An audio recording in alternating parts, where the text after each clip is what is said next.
to show you Alden's Tower, which is a level mashup featuring the final boss sort of level from Infamous with the mashup of Sly Cooper.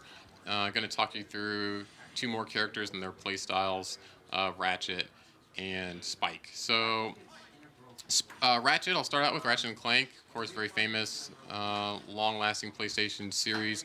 Ratchet and Clank is a game known for its different gadgets, its different guns, and so we certainly wanted to play that up with Ratchet and his character. So he actually has a lot of functionality, a lot of different gadgets, and is sort of will use move selection based on the situation that he finds himself in. So if he's in close, he can definitely take advantage of his wrench and different up close melee attacks.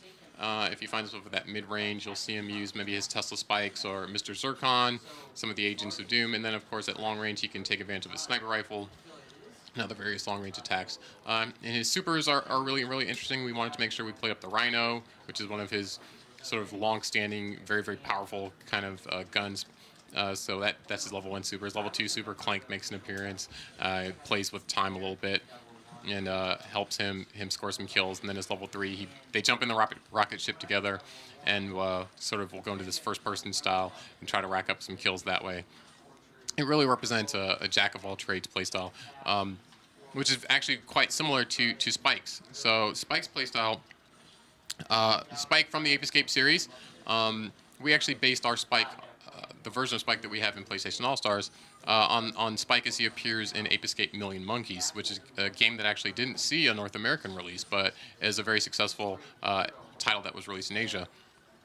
Spike from Ape Escape Million Monkeys is not only fighting monkeys, but he's also fighting sort of this alien invasion. So he gets these really new and cool and interesting gadgets that we felt would really contribute to an interesting playstyle in PlayStation All-Stars. So while he does take advantage of the stun club and the net, sort of his long-standing weapons that he's always had, he gets some really cool abilities too from Million Monkeys. So he's got the bee launcher, which allows him to temporarily stun his opponents for cool follow-ups. Here you see his level 3 super, which was his most powerful attack from Million Monkeys, the satellite laser. He's able to call down kind of this orbital strike that attacks the play space and kills everyone. It's really cool.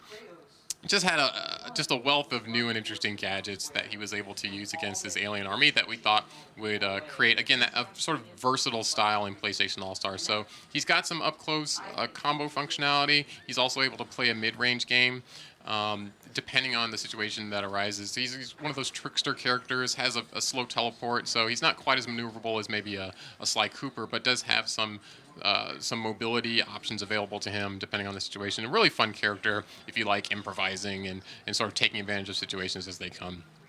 So here we are at the top of Alden's Tower. We see the mashup with Carmelita, where she'll come in and shoot at the play space. This is Alden's Tower is a really interesting level in that it's one of our largest levels due to its scrolling functionality. So you start out at the base level of Alden's Tower and sort of work your way up finally to the top. Where you fight over the Ray Sphere, which was a very famous scene from the original Infamous. So Alden's one of our largest levels, has a mix of not just fighting against your opponents, the characters, but you also have to deal with a scrolling platforming element to it as well. So it offers a really interesting and fun playstyle we think fans are going to enjoy. PlayStation All-Stars Battle Royale will be out on PlayStation 3 and PS Vita on November 20th of this year.